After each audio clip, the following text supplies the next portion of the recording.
كتجيب رجال خليجيين من دول خليجيه،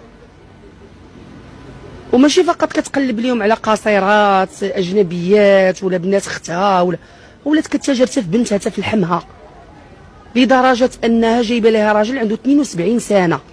هاد الرجال يا اما كيمارسوا الجنس مقابل الفلوس، او لا كيبغيو يقلبوا على هاد البنيات باش يتزوجوا بهم زواج المتعه. مشاهدينا الكرام، خليكم معنا باش نتعرفوا على هاد القصه الخطيره وعلى هاد القنبله من العيار الثقيل اللي غتفجر لنا هاد الشابه. السلام عليكم. وعليكم السلام. شنو سميتك بنتي؟ فاطمه الزهراء. فاطمه الزهراء شابه آية من الجمال، ما بغاتش تبيع لحمها، عطاها ربي هاد القناعه وهاد العفه بالرغم من ان امها هي الوسيطه. عاودي لنا شنو واقع فاطمه الزهراء. دابا اختي فاطمه الزهراء، صوتك بنتي شنو؟